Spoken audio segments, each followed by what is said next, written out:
name is George Wayne. I am the Managing Director and founder of Nakuru Box Innovation Center, which is an entrepreneurship support organization located in Nakuru with keen interest in the digital landscape, and that is, of course, looking at how to shape up the environment to foster innovation, to foster technology, and to help bridge the digital gap that exists in the country. So thank you so much, and welcome. So we'll start off with introduction, just a minute of introduction. Tell us who you are and tell us one punchline as an introduction. Alright, my name is Bernard Shira. I'm the CEO and founder of AT4D. We work in the area of assistive technology innovation. I don't know what a punchline I'll give you, but this is a saying in the disability community where they say nothing about us without us. So, and of late, it's actually come down to nothing without us. Oh yeah. Hello guys, name is John Wambua. I'm with the United Disabled Persons of Kenya. I work in the programs and communication and also in digital inclusion. My punchline would be that digital accessibility is for everyone, not to persons with disabilities only. Thank you. Thank you. My name is Eric Doga. I am the founder of a consultancy that basically supports businesses to grow and to thrive. Part of what I do is a lot of work helping with integration of technology and also trying to find practicability of solutions. A punchline for me, there is no business that cannot make a difference in human lives. Thank you so much for the introduction. So just to introduce today's discussion is to talk about technology for inclusion. Why do we think it's necessary to have tech for inclusivity as a subject to talk about? And as much as we are advancing in terms of technology, as much as we are looking at so many things happening in the digital world, is it necessary to also talk about how easy is it to access? How easy is it for urban, rural dwellers to utilize technology? Is it easily accessible? Can we have everyone utilize technology the way it's supposed to be utilized? Just to share one or two statistics about technology, we are at about 40% right now in terms of the population of those who are able to access the internet in Kenya. So that brings the number to about 22 million Kenyans only being able to access the internet. And to even go further, those who can access or those who have social media access are at about 13 million, which is about 23% of the population in Kenya. So we are still seeing a huge gap in terms of the digital landscape. So in today's discussion, we'll be looking at what's the importance, how to understand the divide, infrastructure and access, digital literacy, access to services, and we'll also be looking at policy and partnerships and the different challenges and risks that exist in the digital landscape. So just to start us off on, I'll start with Bernard. Why do you think the bridging the divide is critical for socio-economic development, especially for marginalized communities? Why do you think it's very critical? Thank you, George. Okay, understanding a divide is an important place to begin, because if you get it wrong, if you really don't understand it, the interventions will also be wrong.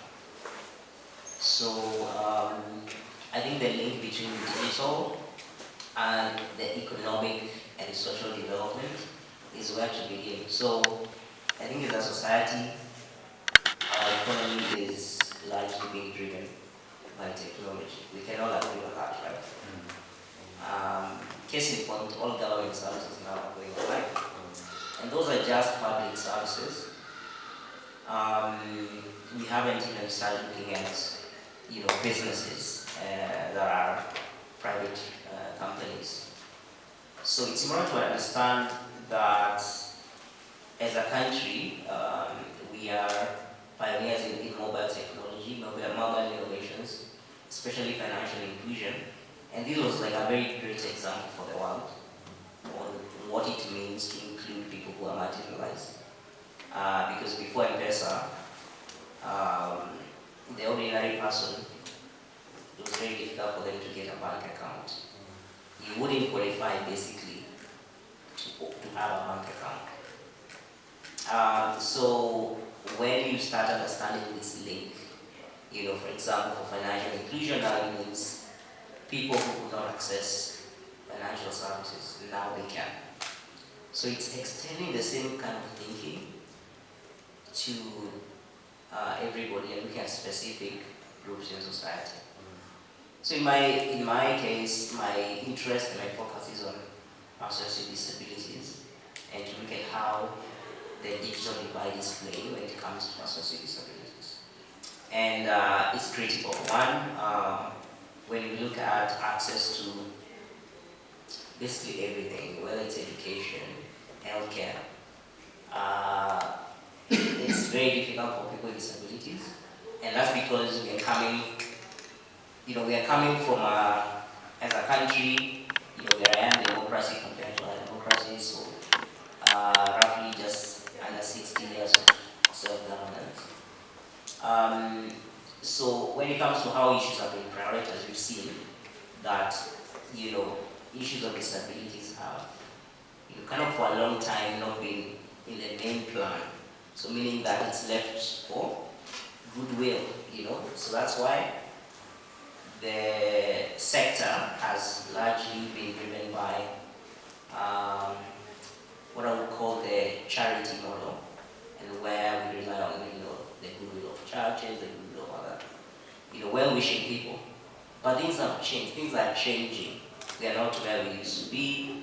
Kenya today is actually a leader when it comes to disability inclusion on the continent. On many fronts, we have very progressive policies, laws. Actually, we are now waiting for the new law for persons with disabilities to be assembled to be approved by the president. There's also a lot happening around assistive technology and devices. So we are not still just entirely relying on charity. However, this is not to mean that we are in the clear now that things are okay. We have a long way to go. So for me, digital is first of all enabling everybody to be able to access services and products online. So it shouldn't be a disadvantage that I'm blind and I cannot access services online, for example. So on that front, what we need to do is kind of look at how do we move from just having policies into having these policies implemented, and not just implemented, but aggressively implemented. I guess that's the one. I want to talk about access to information, which is like the basis of, it's the most fundamental thing. When we had the COVID-19 crisis, and please stop me when you think I should stop. When we had the COVID-19 crisis, I think we saw how critical access to information was. Because I think the minister used to kind of come, every day to announce to the country, this is where we are. Now I want you to imagine, and I saw, we used to have interpretation services, but, apart from the TV, information is disseminated in so many formats, so many channels, on radio, online. So for access to information, digital accessibility is very crucial for people with disabilities, because depending on the type of disability you have, you will need information in a format that can work for you, right? And this is where digital accessibility becomes important, because when information is, for example, passed online, and for example, there are no captions, or for example, when we have a session like this that is being recorded and there is no interpretation, what does that mean for inclusion? You get? When it comes to your website, everybody here has probably the organization has a website, right? Is that website accessible to people who use screen readers? A screen reader is basically a software that someone who's visually impaired. And these are just examples of access to information, which is critical. But I think, when we start talking about these things in forums like this, and when you see the link now between, we're not talking about it because it's a good thing to do. We're talking about it because with accessibility, someone with disability is independent. They won't rely on you to show them where the information is. And this is what we want. I think we want people to see the link between the inclusion and economic independence. And for example, a country to realize we are not doing this for people with disabilities because the law just says so. There is an economic sense to it. When people can be independent, when people can access and even work online. People with disabilities are also creators. They need to be able to have access to the same channels of promoting their businesses and services. Yeah, and what specific challenges do these groups face apart from what you just had from Finland?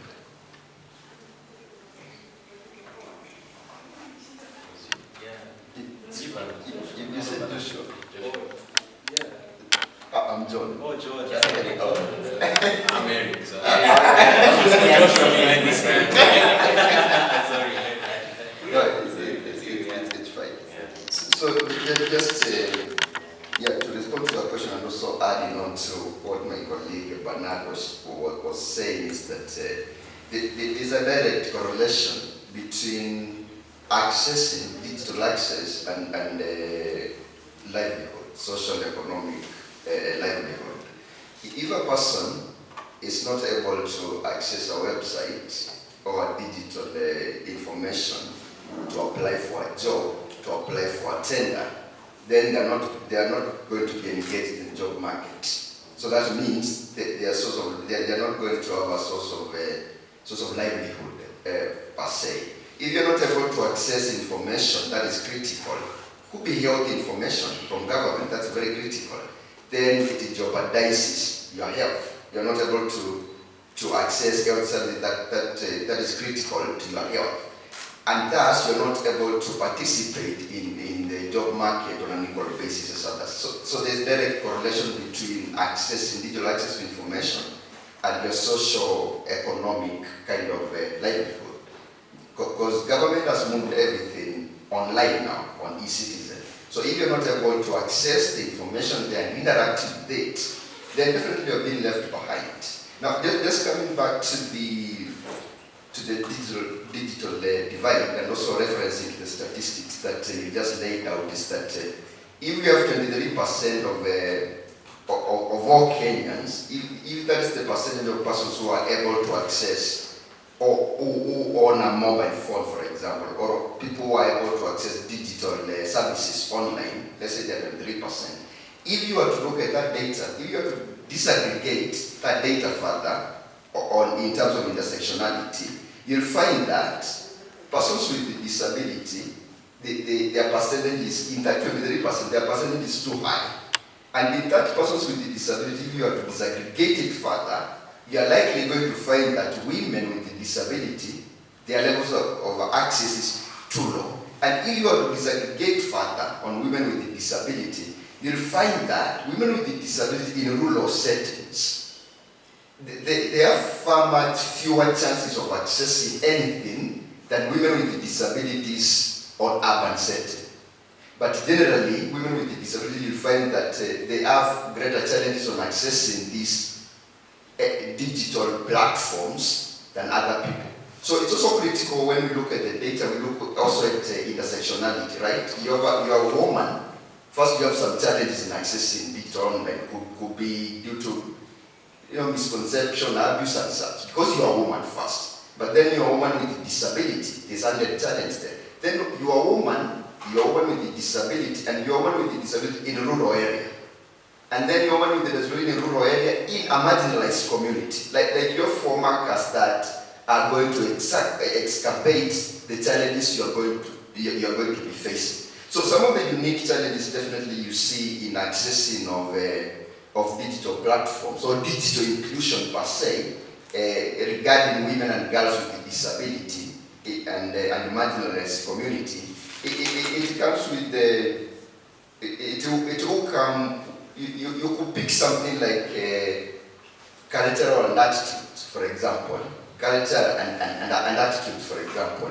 Due to the nature of what you call online environment, the culture, the attitude might be set in a way that a woman cannot participate effectively or fully in a digital environment per se. When you go to the capacity and you go to rural areas, a woman with a disability somewhere in Narok, I want to think that her digital capacity or knowledge to access platforms and interact with them, that capacity definitely is some sort of very limited when you compare that to a woman in a certain urban setting. If you talk about culture and attitudes in rural settings, those are maybe way a bit too stronger than in urban setting. So the challenge is a woman is going to be facing in accessing this. Again, it is going to be looked at in the lens of the location, geographical location, where are you at, and then the gender, are you a woman or a man, and also level of education. Like if you have a woman who is a graduate and she's from a rural setting, she's likely going to access digital rather than more than a woman in the same setting who has never maybe gone to school. So there are those unique challenges, and my thinking is that when we're designing solutions to enhance access, we need to be guided by this intersectionality of accessing digital online. I think as of January 2024, about 71% of the population is living in the rural areas, meaning that there is quite a huge gap that we need to bridge. And on to you, Eric. I like to look at cost, infrastructure, and skills as very major challenges that contribute to in making sure that this divide is not reduced as much as possible. So what do you think is the most pressing challenge, and especially those who are living in the rural areas and also looking at the marginalized communities? Well, that's a very interesting thing. First of all, I'd love to agree with both what Bernard and John talked about. The major divide across humanity is equity. Why equity? Equity is basically gives everybody a fair platform, a fair playground to be the best they can be. Now, the different varieties or the different levels of creating that equity is dependent on the situation. And you asked a very important thing. How will it be? How would we make it work? How are we going to make it obtainable for the marginalized? Marginalized whether you're rural, urban, or you're basically facing challenges for you to access things in a certain way. Now, I need to speak reality. Different solutions for technology requires cost. We can't run away from that. The technology to make a camera, the technology costs to make a chair, the technology costs for Elon to make a SpaceX rocket are different. But the key question is there the will to make it happen? And the only reason why there will be a will to make it happen is because we see it as being important. So the first thing is the mindset needs to be understood. The mindset needs to be cracked. That we have to purposely agree that the minimal acceptable support we're giving is does that look like? Let's just look at in terms of availability of internet connectivity. I am very happy that in Kenya we had the advent of like the Huduma centers, where it made it easier to decentralize key government offices and work or functions, that you didn't have to travel all the way to the cities. I mean, you could get everything from your driver's license to your ID renewal and even your passport by just going to this hub. And the creators of this had one common goal: let's make it equitable for everybody. Now when it comes to tech, what does it look like? I mean, right now we have technologies that are affordable. For internet accessibility, I grew up in the time where cyber cafes was where we connected.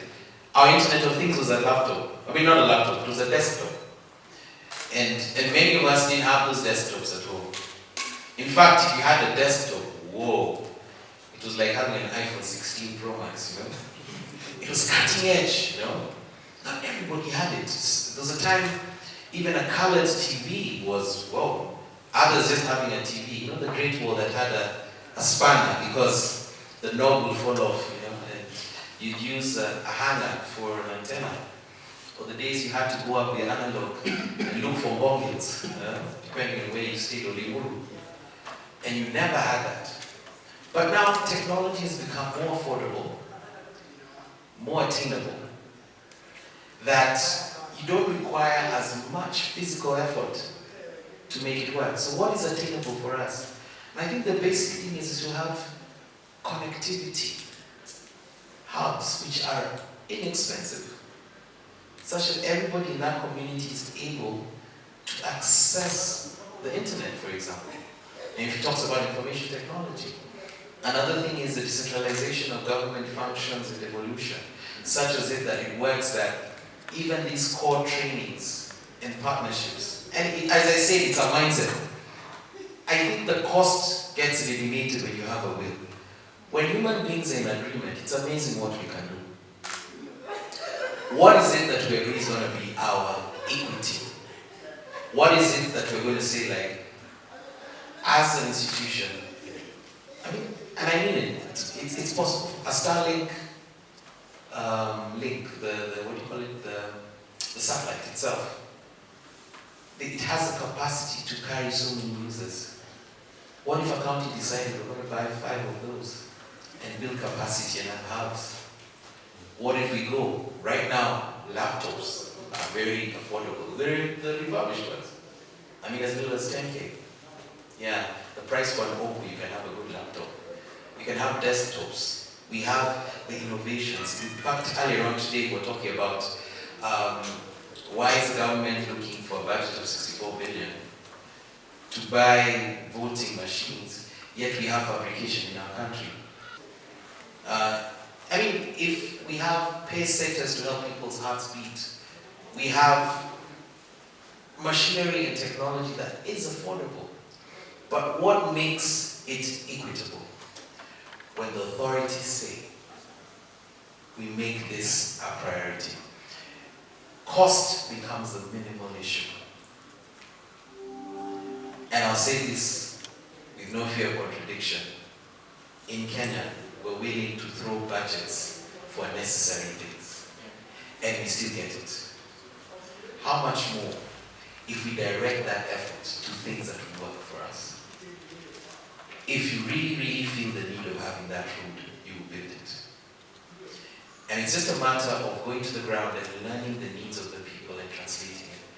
And part of what I've learned, even in my experience, is that when you actually have a clear picture, it doesn't matter what the cost. You just need a common agreement and a focus and a starting point. It's achievable. What are the benefits of that? Scalability. I believe every human being has a capacity to contribute to society. And there's certain biases and paradigms that we need to break from to understand in that shift what we are creating. The moment people see the value in this, we will make it happen. And I would say this. Sometimes people say the technology, somebody needs a seat to sit on. You can either use wood to start off, or plastic.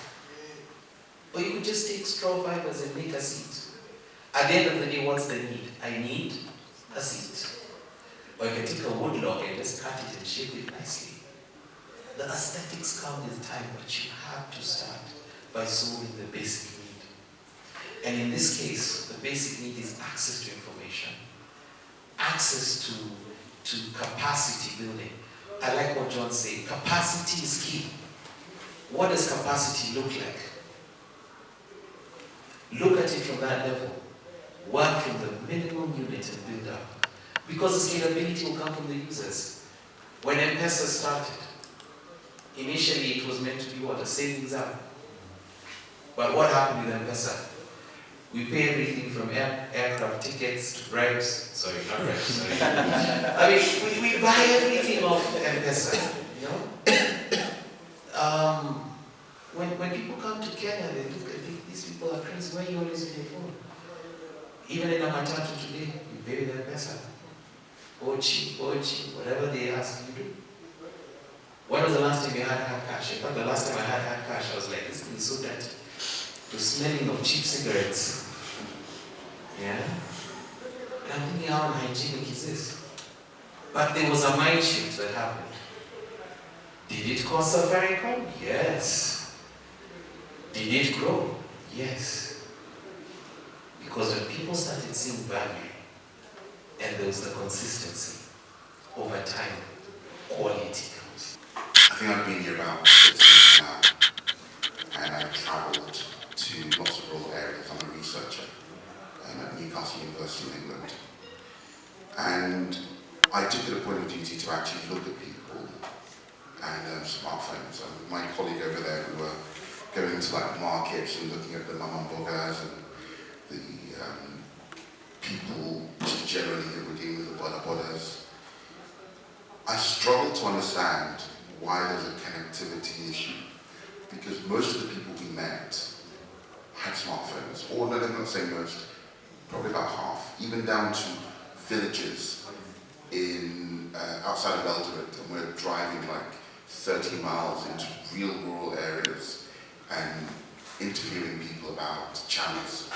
And I've driven from Bungoma all the way through to Mombasa. And I make it a point of duty to stop on the road and try and buy something. And I don't carry any cash, always my smartphone. And the majority of the times, I think people just easily take the money and they can connect. We also made it a point of duty to actually find the nearest M-Pesa agents to any of our locations. Banks were always hard to find, but M-Pesa agents were pretty close by. They were within about a mile, or a kilometre, sorry, to where we were located. So, when we talk about connectivity, I seem to think it is not an unobtainable goal. Most people have the tools available, they just maybe don't have the best smartphone, or if they have one of the old ones, a smartphone now. I walked into a shop and said, how much is this stuff now? The cheapest one they give me is about 6,000 bob. So I seem to think that my real thoughts is probably not really a question, but there really is a very low barrier to connectivity, and I think a lot of people can access that. But I struggle to understand some of the numbers that are given, and I've not done a comprehensive survey on the number of people with these smartphones, but on anecdotal evidence that I can collect over 6 weeks, it's fairly high, and it's just a matter of purchasing a smartphone. Even all my e-citizen, when I'm in England and I need a visa, everything's done online on my phone as well, before I even get here. And at the airport, everything's all on my phone. I don't think I've ever actually had to use a laptop for anything except while in Kenya. So I seem to think that this inclusion can be driven quickly, because the barrier seems to be just buying a smartphone and nothing more. From what I understand in this country, a lot of things are actually online now, and services that I need to access are online. Thank you. I just wanted to respond to that, and I think you're right. I mean, the penetration of smartphones is pretty high. We actually also did a study around access to mobile device and people with disabilities. And even though, majority of people with disabilities, the ones who had phone didn't have a smartphone, proximity to one was, like maybe a relative or a friend, or like they could, if they needed one, have access to one. I think the barriers of this are more around the connectivity issue, like the cost of data, for example, like the cost of the internet for you to go online. I think that's kind of pretty expensive for a lot of people. And then it's also around getting access to that connectivity itself. Like sometimes, even if you have a smartphone and you have the data, the connectivity is pretty bad. So like you don't have high quality internet access, which limits what you can do with it. So I think when you look at infrastructure, I feel like on the device level, we've kind of gone, we are doing relatively well, but when it comes to connectivity, the options, the cost of that connectivity, that's where the major problem is. And sometimes it's also that someone may have a smartphone, but they're not utilizing it to the capacity that, so digital literacy, I guess, is what can you do with a smartphone if you have access to one. So you find that, if the majority of the population don't have the skills to do more with a phone, then they'll have a device, but for example, they're not applying to jobs or working online or doing anything that's kind of productivity online while they could. For people with disabilities, we also found that the smartphone in itself is an assistive device. Why do I say this?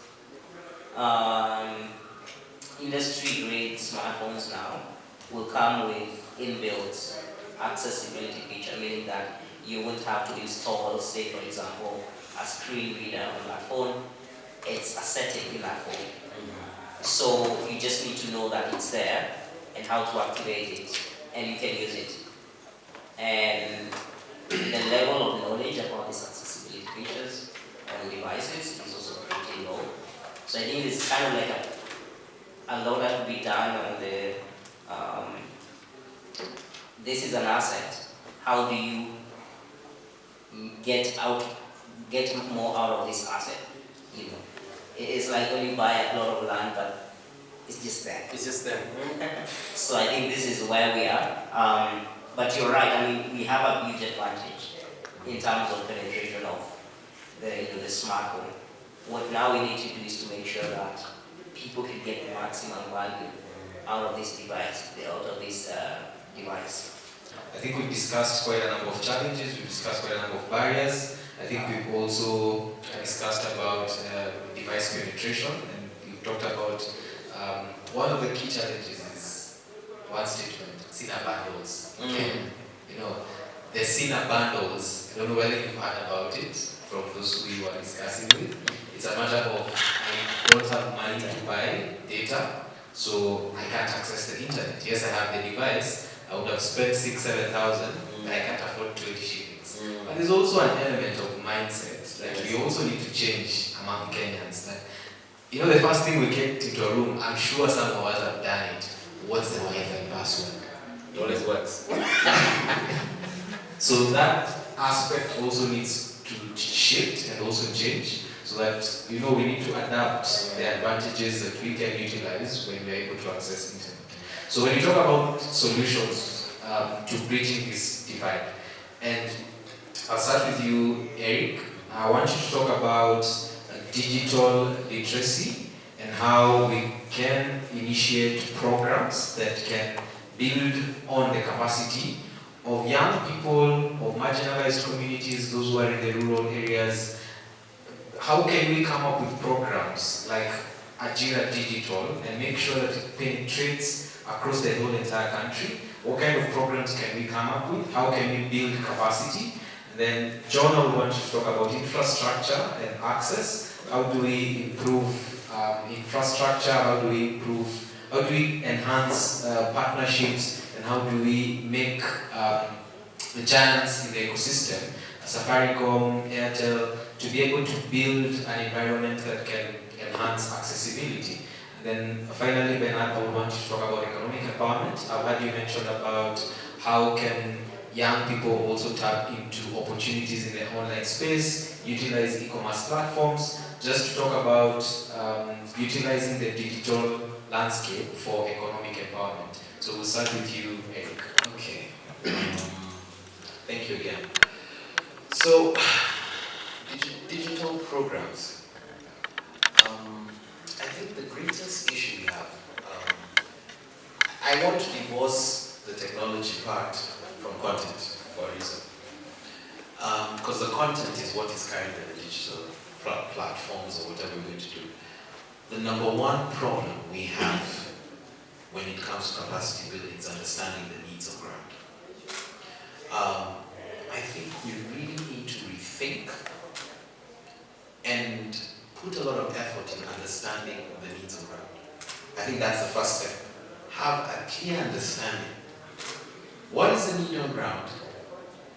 How do we create content that is relevant? Okay? Before we even think about scaling, because digitalization is just an infrastructure. It's a scalability. Before you put the times and the 3 or the 10, what is there before the times?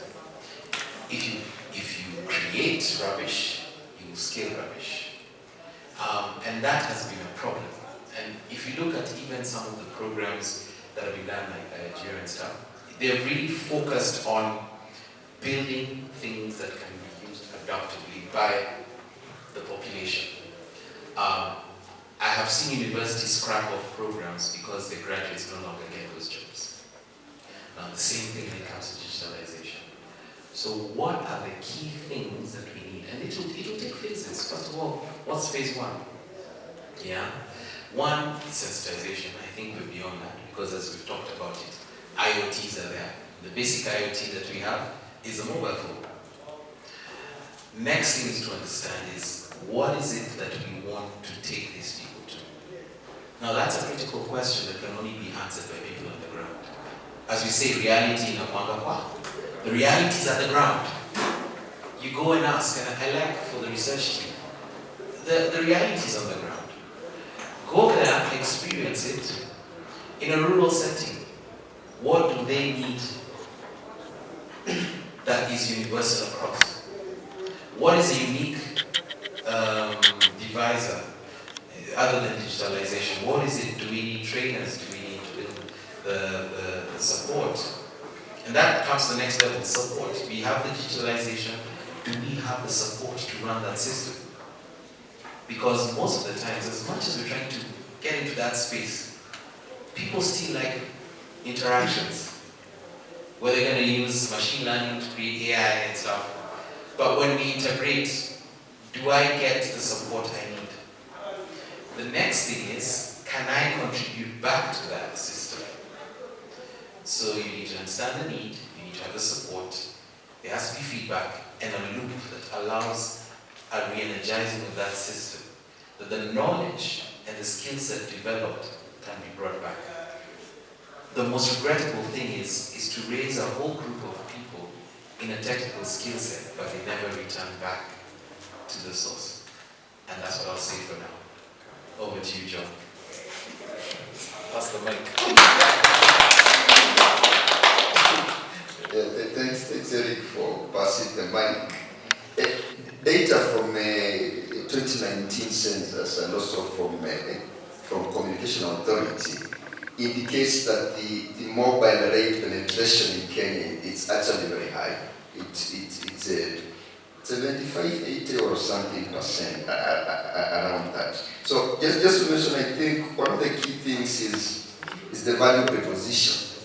Like as digital inclusion created the value proposition for person to want to access it online. When you're seeing a bundles, it's like you're not seeing a lot of value in buying the bundles to access the digital infrastructure. If you are seeing a lot of value in that, you would say if you're you buy the bundles so that you can access. So there's also a disconnect. You have slate of infrastructure, what we are calling the attitude. There's a disconnect on is there enough value proposition for me to sacrifice my 20 bob to buy MPs to access that. Now talking about the infrastructure per se, infrastructure really comes with digital access. Think of things like electricity, for example, because this is tied up with the whole ICT infrastructure and things. So you're looking at like the last mile program for the government on making sure every place, every village has been connected to the grid. So the reach of this last mile connectivity and penetration of the last mile, it also determine the available infrastructure for ICT, for you to access ICT or internet and such. Because if you have a village in the farthest corner without electricity and such, then you have an issue of Safaricom or Airtel building their tower there to give you internet or accessibility. They won't build because they need electricity for that. You will not have cyber cafes around that town because people don't have electricity. So that village definitely it will be disadvantaged in terms of digital inclusion. So this is all tied up with the government project. How far has the last mile, how far has it gone? The government last time was doing some fiber optic, north big, something they were trying to connect every village to put it in a communication superhighway or something. This contributes to all of the ICT infrastructure. In terms of having devices, you have said that mobile phones at least they are there, but you know, you talk about do local schools in those areas, do they have computer labs? Are they equipped with the internet? Do they have computers? Do they have supply of those ICT infrastructure? Because all that supply in that village, the cyber cafe there, the school having a computer lab there, or having a hub there, it's all in the access ecosystem. It all contributes to the access of the ecosystem. What I've seen is that we have seen some non-state actors doing something around enhancing access to the ICT infrastructure. We've seen some organizations that do donate laptops, computers to some of these schools. We have seen some organizations trying to build some informational hub in some remote areas. And some of these organizations, they work together in partnership with the government. What I would like to say is that we have existing programs that are really addressing the idea of infrastructure in accessing digital assets. So it is more of a strengthening this existing partnership and then scaling it up. But what I've not seen is there's let me call it prioritization. I'm not seeing prioritization from the government side to set aside good budgets to scale up these existing projects. You look at this year and last year's the budget, the program-based budget, you will not see a lot of money being allocated towards scaling up the existing programs, which also non-state actors have been part of. And this also bears responsibility to the county government. It's not a national government issue, because we have said a lot of persons live in rural areas generally. Out of the data will show you that. So the government responsibility also bears a great onus on making sure that its citizens are able to access these digital platforms, and that will go to county government setting aside good budgets, building partnership, either with the tech giants, could even go to the Elon Musk and such, to make sure that the access is localized. Because as we speak, we have problems of reach and also problems of access. Thank you. All right. I guess next online. So all these things are connected, by the way. So you cannot have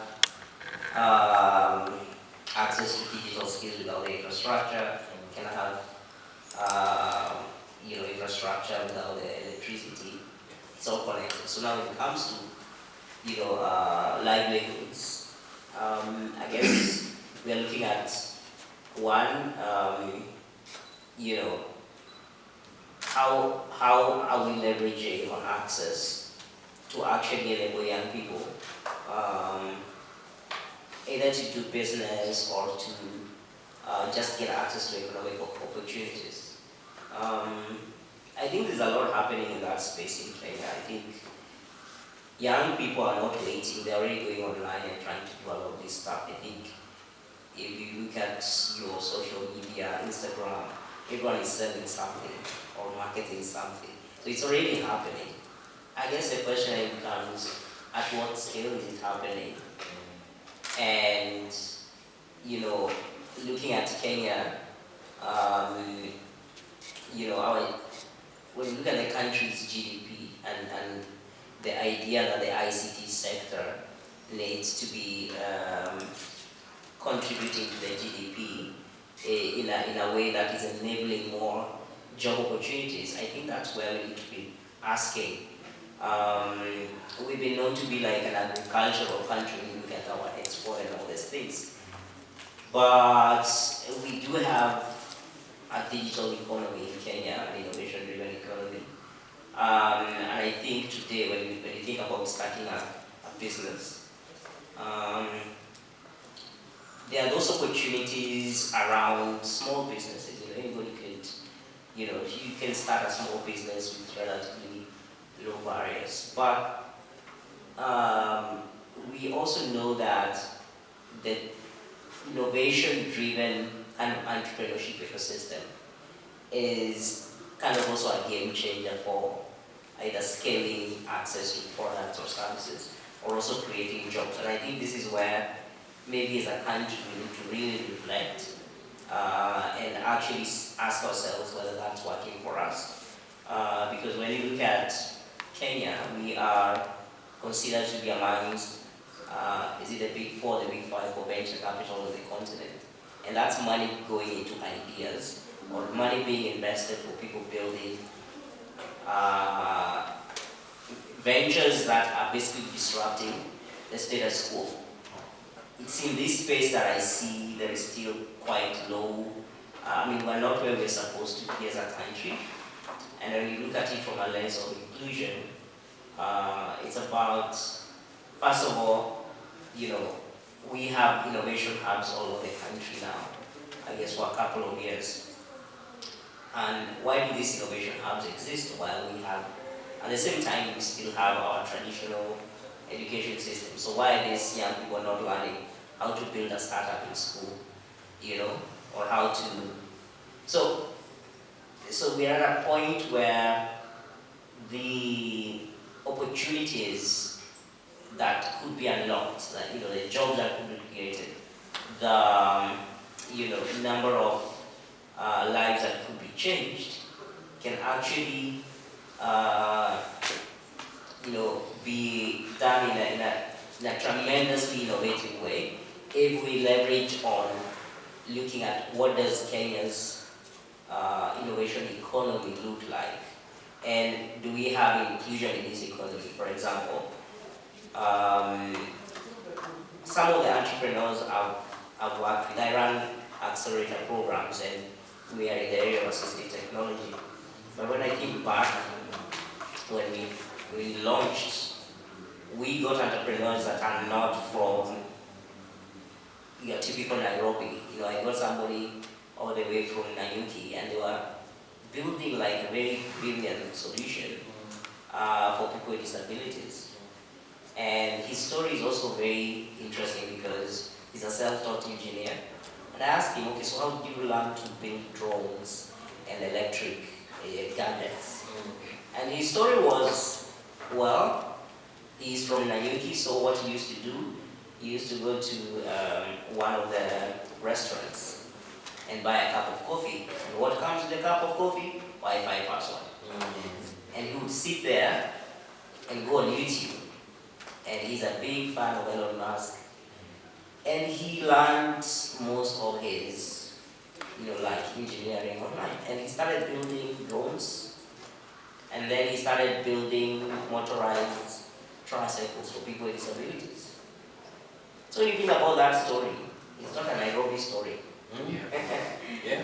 So it goes back again to the idea of like our barriers to entry are they're not as high. Like internet can still be accessed even outside of Nairobi. I guess it's how do we do it in a strategic way, and how do we actually build and have intentions as a country to enable people trying, to build businesses or to actually go online, can face less barriers. I think Kenyans are more worried about tax. It's true.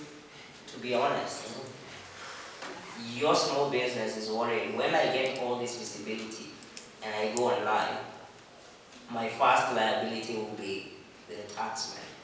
So can we, and really think about the young people, like we have brilliant young people doing amazing things. Yeah. Can we be very intentional as a country and say, we want special economic programs for these people to actually enable them become taxable?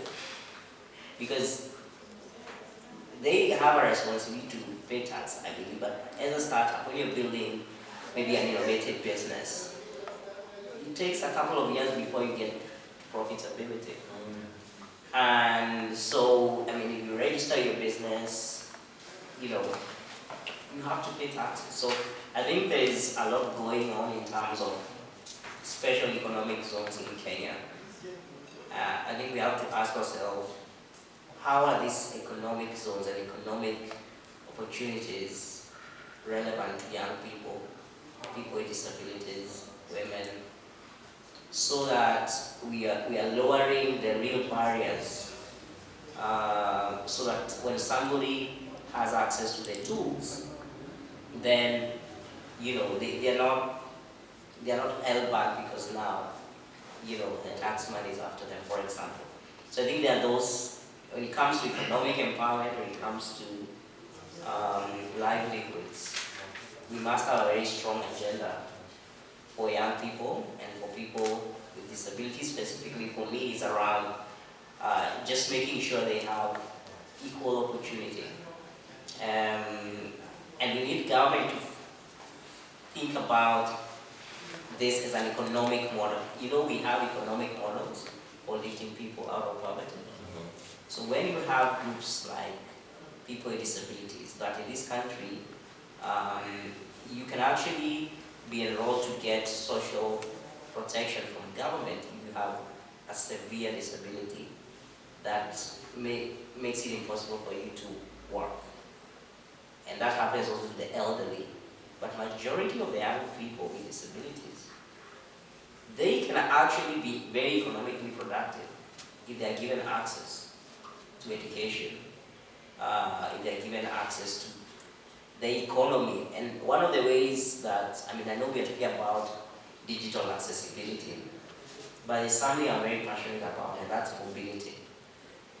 Being able to move from point A to B. When you're able to move, capital moves. When people move, economies move. It's true.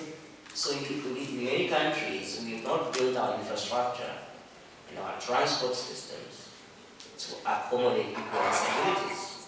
Meaning they can't move, they can't access that economic opportunity. When you look at how the West leads us, it's just mass transit. People are using AI for business, AI for everything. So I usually say in Kenya we find ourselves, as a country, we are highly regarded when it comes to things like M-Pesa. But please, let's not forget the basics. What is it to have great internet connectivity if you cannot, in case you need to access healthcare, move to your hospital, your primary healthcare. So these are the other fundamental things that I think are very important. And they will enable all these other things to happen because they are catalysts. You need catalysts to make some things to happen. So we look at mobility, we look at things like access to energy and electricity, and then that should catalyze things like digital in a big way. Right. Thank you. So I would want us to think about any questions or contributions that we have as we go into the conclusion part of this discussion. Victor and I go way back, and every time we meet in different events, we sit down, we have discussions, but we always have this aspect about taking action. And it's a matter of, we'll sit, we'll have a discussion, we'll talk about it, but then what's the next step? So I would want you to give us a conclusion of this discussion we've had, but then look at it from a different perspective and tell us what is that one thing that you're going to do as an element of taking action to this discussion we're having today about tech for inclusion. So what is that one thing that you're going to do, that you're going to work on as an innovator, as a business owner, as an ESO participant, someone who is very active in this particular ecosystem? What is that one thing that you're going to do to ensure that the digital divide is reduced, and you're also participating to making sure that whatever we're discussing today, we actually can see action? And at one point we can come back and say, there is a discussion, there's a panel discussion we held in 2025. And during that panel discussion, this is what we discussed, and this is where we are, and this is the statistics, or this is the data that is backing that. What are you going to do? Alright, I'll tell you first of all what I'm doing before I tell you yeah, so at the moment, for the last 5 years actually, we've been trying to support innovators who are building assistive technology, and these are products and services that enable people with disabilities to thrive. It could be mobility products, it could also be digital products. So this is what we've been doing, and we have a program that's specifically about digital assistive tech. And that's to say, if for example you're making a mobility product, how are you leveraging on digital to make sure a lot of people, or you can maximize on the number of people that can be reached or can access that product. So we are helping a lot of our startups and our entrepreneurs to think of a digital first approach to making sure that their businesses can actually reach their users. One of the things I've also been very passionate about and very active about is advocating for assistive technology as an economic,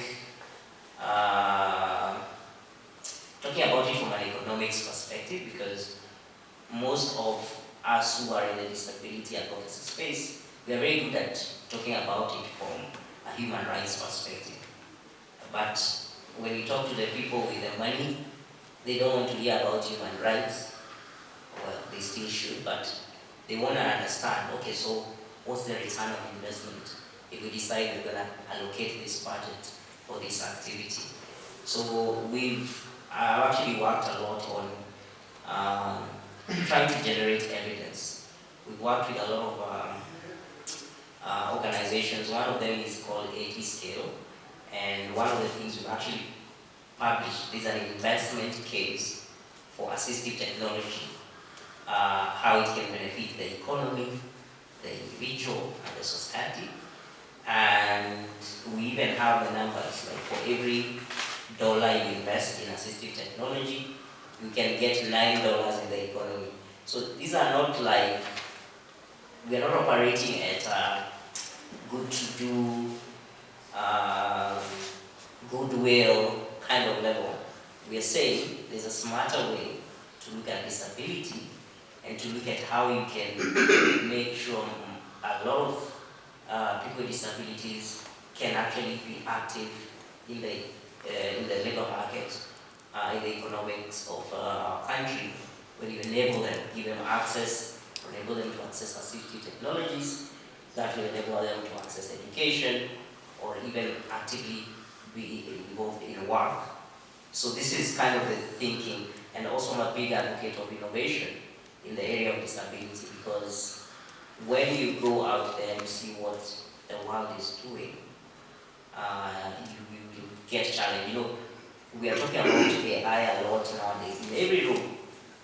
And when you ask people, okay, show me now a practical, real solution that's AI, you know, that's actually AI. And what I've seen is that a lot of, apart from ChatGPT, there is a lot of assistive technology solutions that are AI driven. And they are already in the market, they are already being used, even in Kenya. One of them is something called Be My Eyes. It's an application that visually impaired people use. And how it used to work initially is that with that application, you can get a sighted volunteer to come on phone, and let's say you are trying to get something to read the expiry date or something, they read for you. Now because of AI, you don't need a human intervention. They are using it on their own, on their phone. And this is no that, oh, AI is coming, AI is already here. So the question is, and some of our innovators, you know, that we're trying to support, we want them to be able to build AI, to actually build solutions that enable AI to be useful to people with disabilities, so that we don't widen the divide.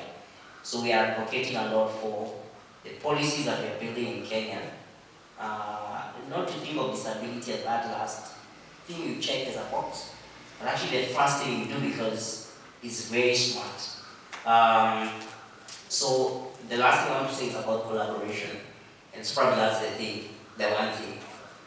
There's a lot of expertise that we have, there's a lot of capacity that we have to train on matters accessibility, matters assistive technology. We want to support more innovators in that space, and that is something we can offer to anyone who is willing to collaborate, be it at the county level, the national level, or if you're a business and you want to figure out what is our strategy around disability as a business. Because believe me, you need one.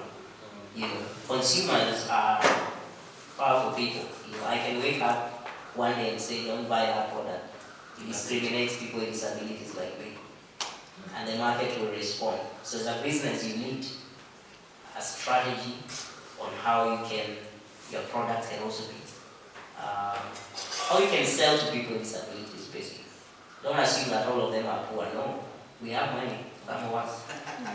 So why are fashion brands not responding to me when I want a shoe, for example, that fits or whatever? And this is the thinking, you know. You want to have an edge as any organization. You have to think on the edge of things, like, you know, that breakthrough will only come when you are actually able to respond to people that you are not responding to before. And look at any big business out there today. They don't do disability because it's a nice thing to do.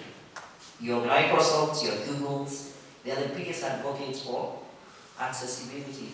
Their technologies are now being built so that people with disability can access. They're not doing them a favor. They know that, you know, I probably have influence. I can go and tell my family, boycott this product. Even if, you know, so, and also the numbers. Maybe let me not just leave you with that number to think about. You know, people think disability is a minority issue. Actually, it's a majority issue because, first of all, it's everywhere in the world. Number two, the number of people with disabilities are more than a country like China combined. We have more than 1.3 billion people around the world who have disabilities. Now, when it comes to assistive technology, it gets even interesting because assistive technology is not used only by people with disabilities. That's true. It's actually used by everyone. Everybody, yeah. And the number, like the number of people that need assistive tech globally is 2.5 billion and growing. And mainstream assistive technology, you don't know it's assistive technology because, yeah, nobody goes to check how was this invented. Case in point, captions are everywhere. You use them in the movies, you turn on that was invented for deaf people. Yeah? And that technology now, we use it, we love it. Some of us, watch movies in other languages, but you put captions so that you can follow. And I can give you countless of examples, all the way from things like the touch screen that you have on your phone. When the first smartphone was launched by Apple, they acquired that technology from a company that was specifically building it for people who have difficulty in manipulating things, and just wanted by the touch of a button, you can make something happen. So disability has actually always been at the forefront of pushing humanity forward, because we innovate for the most difficult use case, and we don't stop until everybody can actually participate. One is on the on capacity, and then on accessibility. Well, one of the key things that has been a major barrier actually is accessibility. We have said that there is good digital penetration across the country. 80% of people have access to mobile phones. But if you have the mobile phone, but you're not able to access a certain website and interact with it, then that becomes a problem. So one of the key things that we're looking at and looking to provide solutions to is to improve accessibility majorly to some of these key government websites, so that everybody is able to participate on equal basis with others. And to do that, there's a general convening called the Global Disability Summit. It started in UK, I think in 2019. This year it will be held in Germany. So what happens is that it's a high level kind of convening. You bring in together heads of state, governments, and state actors. So in that forum, each government makes commitments for 2 years. Like Kenya now, it will go with several commitments for 2 years up to 2027, saying by 2027 Kenya will do this, Kenya will do this. So we've been part of the process of generating these commitments to Kenya. And one of the key things that actually is already a commitment right now, we have said that Kenya by 2027 will ensure that 500 government websites meet accessibility standards, WCAG, or they are accessible. So we have sort of pushed the government to make a commitment to ensure their websites are accessible. So that's one of the exciting things we are actually looking forward, working towards. So that if you have from county government to any government agency, ministries, parastatals, if their websites is going to be accessible by 2027, then we are saying that digital inclusion will be enhanced by that process. So that's one of the key things I think is great. When it comes to capacity, again, if you have the mobile phone, and even if the website is accessible, but you don't have the skills and the know-how to use your mobile phone, access the websites, and do what's required in that website, if it's applying for tender or a job or looking for your license, if you don't have that capacity, and I provide you with the phone, I provide you with the infrastructure, then still you're not able to participate. So to seal that gap again, we have also been in touch with the government, and they have also made commitments around that. So they are committing by 2027 to train at least 4,700 professionals. These are professionals in digital, like those guys who make websites. We want them to understand issues of inclusion. So when they are backing websites, they back inclusion inside there. So the commitment is to build capacity of such persons in 2 years, for 700 of them, and also capacity of persons with disabilities who use the websites. And it's not only limited to persons with disabilities, but just general capacity building on the service provider and also the user for 700 of them. So that if government is committing to make sure websites are accessible and you build capacity of people, it's like you've gone the full circle now. The devices are there, the environment has been set, access to services now can now be sort of guaranteed. So we're looking to be working on capacity building and mostly on also accessibility. Thank you. Beyond gender, and of course age, but also all forms of our spectrum of existence. Another thing is, I said participation, integration, engagement, active engagement.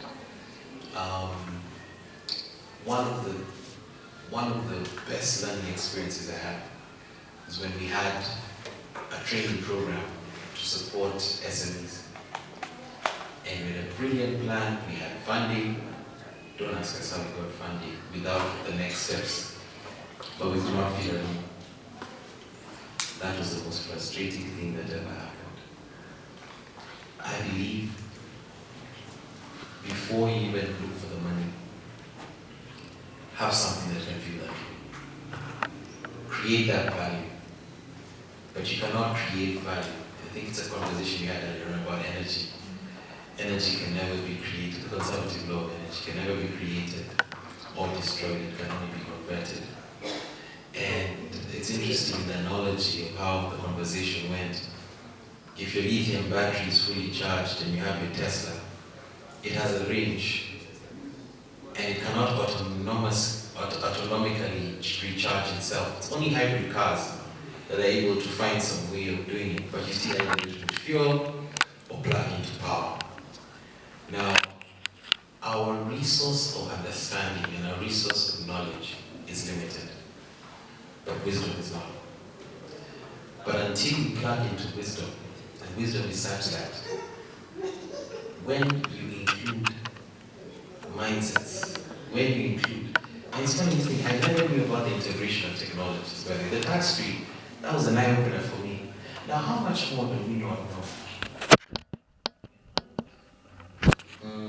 I know the exoskeleton that they're trying to make for soldiers so they can carry more body armor, and even miners so they can help support, initially was made to enhance people who have the spinal injuries and everything. But now they're finding that this can be a technology that even normal performing humans can actually use to scale, you know. I remember one time in the Olympics, there was a big issue that Pistorius had blades. And it became an issue saying it was an added advantage. It's the first time in the world you had people saying that. Why? Because humanity in its own is not perfect. Wisdom is an equalizer. It tells us we're not perfect, but we can do things in a better way. So one of the things I'm going to really do this moving forward is integration and accessing the truth of ground, the information of ground, and having things that have value, that the impact and the consistency of it will grow. And that for me is the two things I'm going to do. Thank you. Right. Thank you so much. And just to wrap up the session, and that concludes our panel discussion on technology for inclusion. And I think we've ended on a high note on what kind of actions are we going to take from an individual perspective. And I'll throw this also to the audience that you're here for a reason. That means that there's that one thing that you're able to do to ensure that you're able to bridge the digital gap. So I'll only take 2 questions or 2 comments, and then we can move to the next phase of this particular session that we have. Hi, my name is Marianne. I have a speech disability and I use my AI text-to-speech app. AI is dynamic and I personally have a hard time keeping up with the new developments every day. I believe I can say I am privileged in a way, but I still experience some barriers. What commitments can we make to ensure that the most marginalized people with disabilities actually have access to the AI economy and benefit from it? Considering we are still lagging behind in digital accessibility. Wow, thank you. Let me take all of them and then we'll come back and respond. Thank you for the question. I think it's been very inspirational. I'm happy it stayed. There's been a lot of wisdom flowing. So mine was not really a question, it was just a comment to, but his name I didn't get your name. Bernard. Bernard, oh yeah, Bernard, yes, Bernard. No, you speak very well, and it's really intelligent. Now, I was in Nakuru some 2 weeks ago for a session, just another one for MSME. I'm Mary, I work with the MSME sector, or the MSME sector authority. But the people in Nakuru said they have a challenge in accessing a lot of technology for disability. So I was hoping the gentleman, and if you see Wambua, the representative in Nakuru said, somebody with disability said they've been trying to get the Juakali to develop, even just more mobile chairs and everything, and there's been a very big challenge in Nakuru. So I think I'll be asking the person, the Juakali person in Nakuru, to get in touch with you, so that maybe they need a skill development for developing the assistive technology. Thank you very much. Thank you. I have a comment and a question. The comment is really about when you talk about data packages, data plans. Yeah. My comment is this, and I think I speak for having been here more than a few times. Alcohol has no benefit to the body if it's ingested. If we asked all the men in this room, or generally speaking, how much they spend on alcohol compared to how much they spend on data plans, which is critical for engaging in the modern world, they would have the answer to themselves. That's the comment. But the question is, this was about inclusion. Do you have any thoughts on financial inclusion? Because that's what I specialize in, and I was hoping that maybe somebody can mention something about financial inclusion. So I think we can start with you, Bernard, and then we can have anyone respond for financial inclusion. Okay. Yeah, thanks Marianne for that incredible practical question. You actually used AI to ask your question. So for those in the room who are wondering what I was talking about, there you have it. Yes, so one of the things that we are doing is, and this is something I've also been very passionate about, is to actually ask fundamental questions around AI is a big opportunity. I know there are a lot of challenges around, many unknowns, many potential threats around privacy and things like security and all this, but it's a leap into technology the way we know it. And therefore, when you look at the internet, and it's just going back a little bit, the principles or the foundations of how the internet was built was actually with equity at the core of it. Nobody has a monopoly around the internet.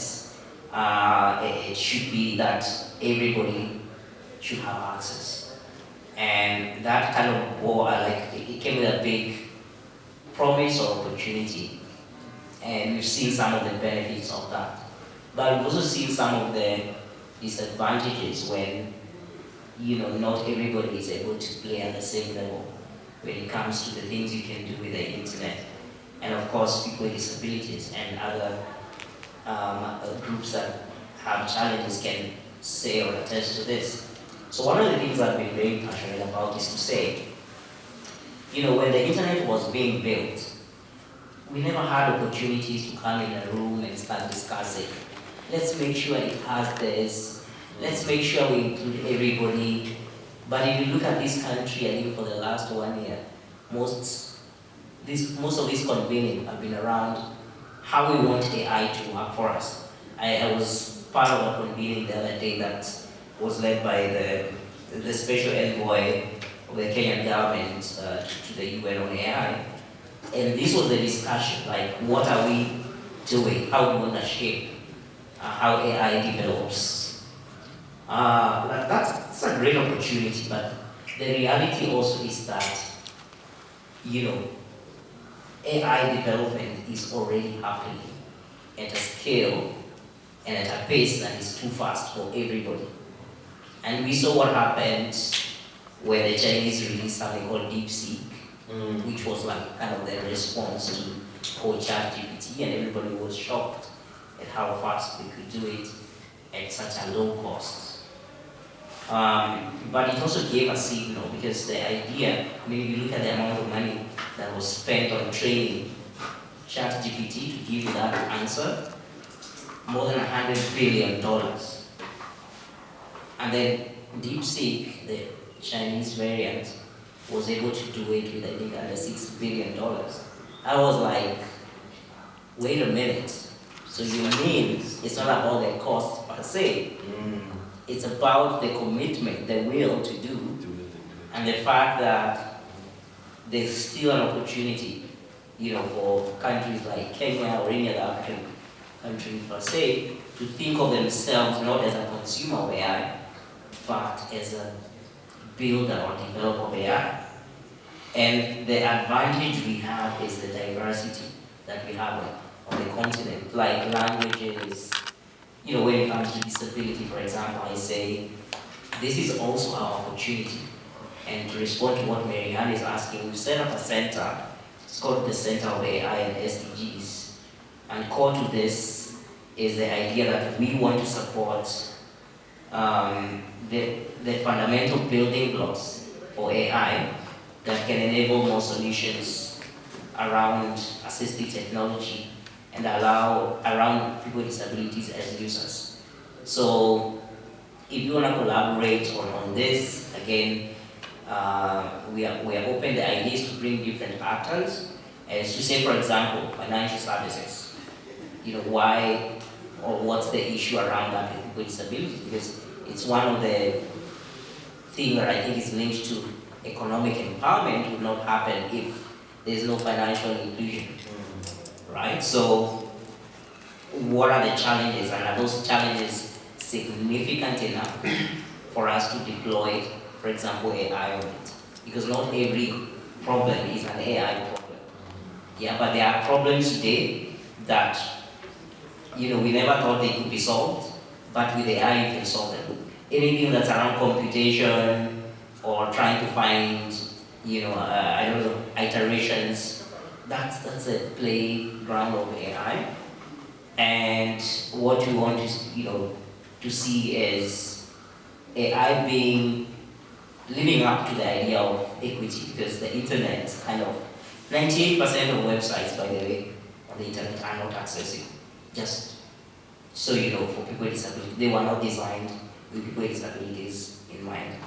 So how do we prevent, the AI economy or whatever is going to ride on AI, so that it doesn't bring the same biases, the same barriers for people with disabilities? Thank you so much, Bernard. And because of time, I'll give you a minute, and then I'll invite Victor to come and answer one question we've been asked about financial inclusion, whether we have a discussion around financial inclusion in the whole entire summit, because today we're talking about technology for inclusion. Yeah, it's okay. And thanks for your question too much on financial inclusion, because from my mind, from where it sits, it is a very critical component of digital inclusion. Because if you have some money, you're able to buy your phone. If you don't have that, you're not able to buy your phone. And if you have money, you're able to go to cybercafe and access internet and such. So if you don't have that, it's an issue. So financial inclusion is a key thing on digital inclusion. Thanks for the question. What I've seen last year, what we did is that we did some research on financial inclusion, specifically to persons with disabilities. And one of the key things we were seeing is that is the barriers, right? And we were seeing some barriers from demand side of things, and then the service provider side of things. From the service provider side of things, these are the banks, SACCOs, and those financial institutions. What we were seeing is that they were very much risk averse. They were very much afraid of advancing financial services to persons with disabilities. This is in terms of loans and such. They considered persons with disabilities as high risk for them to lend their money and such. That's what was one of the key things we were seeing in the research. On the demand side of things is that we were seeing also the low capacity persons engaging in the financial processes, whether it's the application of loans, going through the whole 9 miles and such. So the research was pointing out to this kind of duality of barriers we were seeing. So our idea was to try to talk with the banks, financial service providers, and to see whether they were able to design some differentiated products, low interest products for persons with disabilities when they're accessing these financial services. And also engaging them and capacity building them on how to engage persons with disability. On demand side, also what we did was that we had engaged the group persons with disability and build their capacity on accessing financial services. So there's some work being done around that, but the key point I want to point out is that the financial inclusion is a key component of also digital inclusion. Thank you. No, actually, in terms of, because the rate of Kenyans' financial inclusion is extremely very high. It stands at about 84%, as the last report done last year by the FSD Kenya and the Kenya National Bureau of Statistics, 84%. So the issue in Kenya has been more of the quality of the access, so that fine, if actually, like you say, everybody has a smartphone in Kenya. It's largely for financial access. That's where we started because of the M-Pesa. That's why we all have phones. In fact, for many people, that's the only use of the phone is financial access. Now, government is trying to address, so the issue then it became exploitative. And so the government is taking very proactive measures to try and deal with the quality of financial products available online. So a lot of regulatory changes are occurring and have continued to occur, such as now regulating all the digital service providers, financial service providers. Also, the government has gone out of its way to develop a fund. We are calling it the Financial Inclusion Fund, that gives small loans to market people every day. So again, the issue there has been the quality of the loans and how the impact is likely to be great or small. It keeps being developed, I think, as achievement last year, and it's continued to bring up a new product. So I would say yes, it's 84%. I can get to you the reports at least that probably will help in your research after this. Yeah, but then the issue then is quality and impact of those products in Kenya more, but we are washed with products, financial products that are accessible. But then now it's just regulating the quality of them. I hope that's really what you want. Yeah, but I'll get you the reports, which is thank you. Good afternoon. My name is Eli Sabatia. I run some of the studies, and I'm very happy to be here and very engaged. So I'll be sharing a case study of assistive technology. Next slide.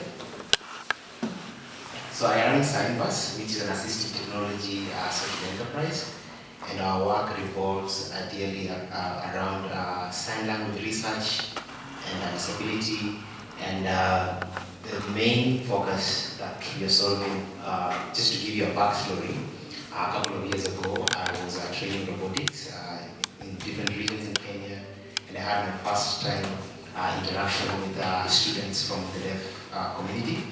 To me, what stood out in that moment was that the ratio of sign language interpreters to the deaf community was not ideal. And this was my introduction to the world of sign languages, and the three problems that we identified ideally were communication barriers.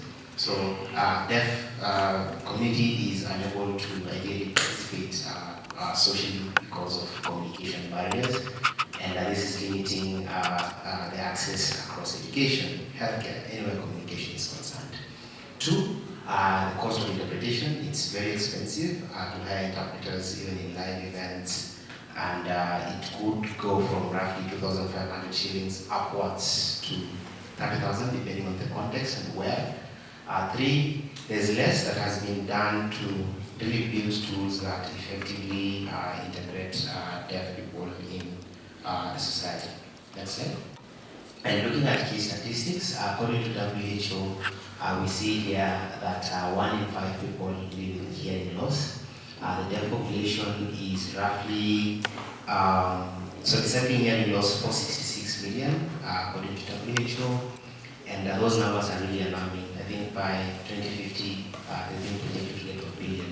Now, when you talk of disabling hearing loss, I think it's roughly 100 million globally. We have a map over there. I think because of the color, you can see, but that's a map that shows the distribution, ideally, of hearing disability in the country with regards to prevalence and the degree of hearing loss. Next slide. So what have we built? We've built TAP 360. We call it TAP because the deaf community calls it the better TAP. And 360 because we see ourselves as a versatile tool that can be used across multiple sectors. So we built visual, we like to call it Google Translate for sign language. So think text-speech to sign language using hyper-realistic avatars that are human-like and are able to convey that information in very visually appealing characters. So the characters are AI-powered, so we're able to convert English, then gloss it to Kenyan Sign Language in terms of the sentence structure. Then our characters are able to sign that. Then the scalable, inclusive, cuts across any communication is concerned, and 3D, real-time 3D motion. Currently we have a lag of like say 3 seconds or 4 after you've inputted the text, but the goal is to make it real-time. And what we think a success for us would be is this being used even in an event like this. So TAP 360, this is some of the characters that we have, and we leverage our motion capture technology to really capture sign language to real-time precision. We can just play a quick video of how this software works to try and visualize this.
So we are live currently. Of course, we're still iterating the product. Tap.signbus.com. That's where you can access the web application. So currently we have 5 characters. Next slide. Thank you. Yeah. So that's Tap 360. This is what it looks like. We've sort of like mimicked what most LLMs look like, because again we're also thinking of along the lines of a sign language LLM. I mean, in the long term. We can customize the avatar. You can have it, of course, even with legs. That should not misrepresent that. But we focus ideally on the upper torso, upper body. Yeah, but you can still have that. Other than that, so this is Tap 360. We are working on also enabling, uploading documents, uploading images, and ideally transcribing in sign language. And again, we can still export a recording of what that character is signing. So if you have, say, promotional videos or advertisements that you run and you want them to be captured in sign language, our platform is able to do that. Our next product in our product portfolio is Tap for Web. So this, I think, is for digital accessibility, websites, mobile apps. So we have the demo on our website. We can ideally translate that text on any web page and sign it. Why do we focus on sign language?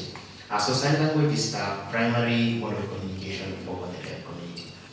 And think somebody would argue that why just not caption? And sign language is as complex as any language like French, Italian is.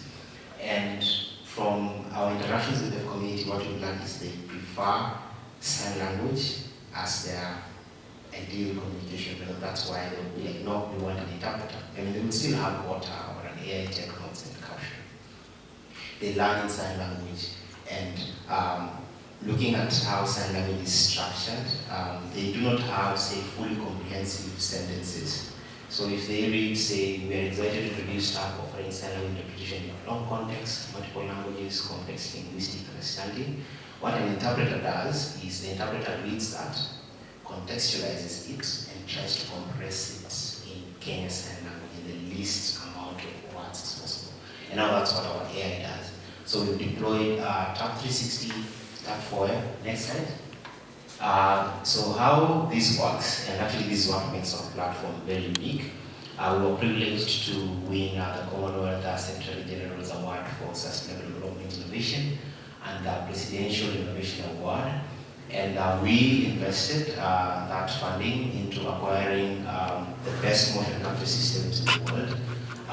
If you've seen Marvel movie, if you've seen Avatar, you should have seen behind the scenes these guys have a mark as well. So we use that. Then we have the deaf community come at our space. They wear this suit. When they wear this suit, we give them a vocabulary list. Then they sign all those words. When they sign them, we're able to collect that motion data, which is useful for us. Then we're now able to customize that motion data to a character, depending on whatever our client would want it to be, like say, customers. So we have a large data set, currently 2,300 words. We think this is the largest currently in Africa. Our target is to do 20,000, which could potentially be the largest motion data set in the world. Next slide. So these are some, actually this is my colleague, these are our head of operations with digitized hub. That's our interpreter over there with digitized hub. So, that is you, right? Yeah? Yeah, that guy is I saw it. Yeah, so this is a digital version. We're able to make, ideally, this character sign. Next slide. Why us? Multiple language supports.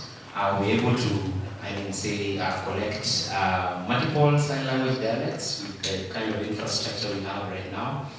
And we're also exploring, this is just still within the experimental stage, but how we can take existing sign language videos, extract that motion data, and now this would help us ideally make data collection simple. Say when we want to expand our market in Rwanda or like Nigeria or like US. Other than that, of course, we built this very close to the community. Next slide.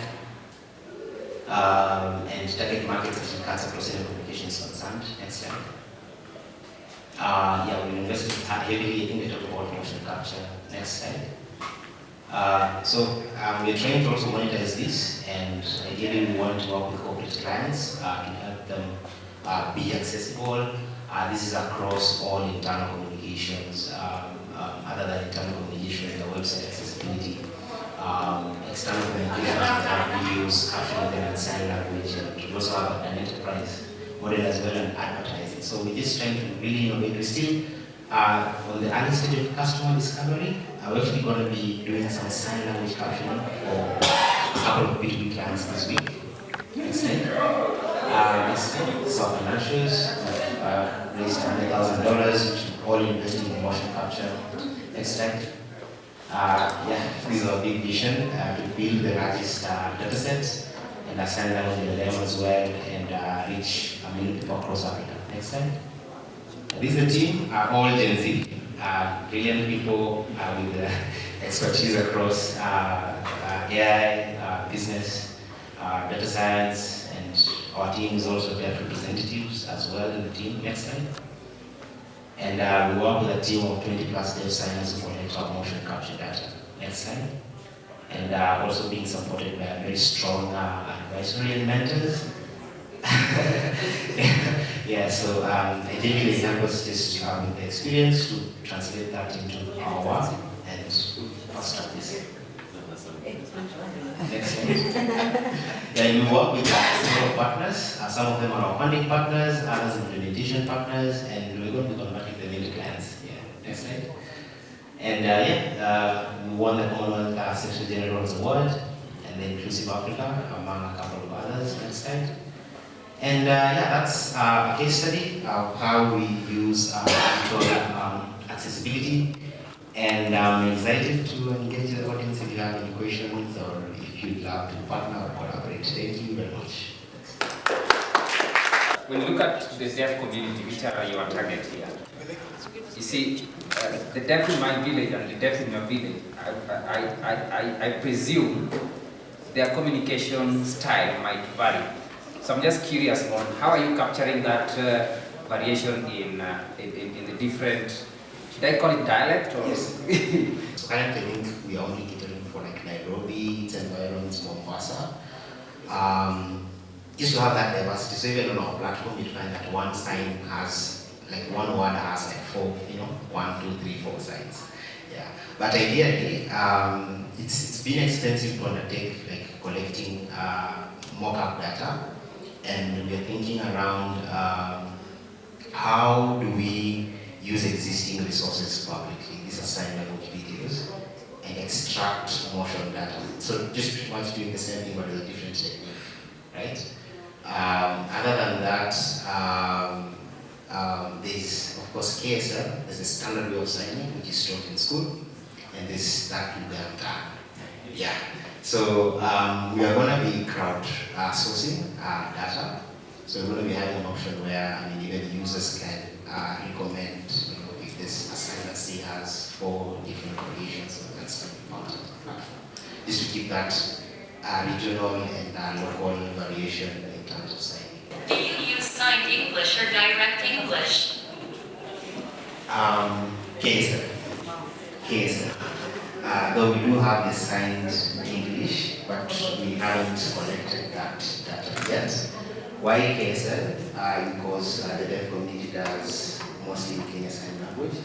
Most hearing people, when they learn sign language, they go the sign exact English route. Yeah, but KSL, then sign exact English, then we see how we can have an ASL as well, because most African dialects have been derived from it. But the goal is to really make sure that even the literacy levels are significantly increased and sign exact English. I'm not sure if there's a bill that's going right now to improve in that direction. So we're really looking towards sign exact English as the primary plan. Most of these technologies are more in the modern settings. So do you have a strategy to reach out to the marginalized communities or that disabled person in the village to be able to access it? Yes, we do. So if you interact with deaf people, you learn that most of them have a smartphone. And in most cases, they use it as a note-taking tool where they interact with deaf people. So typing, typing. But we do have some that are in rural regions or regions that say do not have fast internet connection, or even let's say their mobile phones don't have as like the processing power, say it's 4 GB, and even storage and the likes. So with that, what we're doing is we're trying to build offline fast platform. So offline fast, what I mean by that is like it should be able to be accessed even like just locally on any device, legally to like zero internet access. Other than that, there are several things that we try to incorporate in the platform that would really come in handy, say, for NGOs that are running programs with like their community, even planning, right? We can export videos in sign language. So it's just a matter of getting in there to figure out how computers work. Taking action, it's all about what is it that you're doing to participate in bridging the digital gap or the digital divide.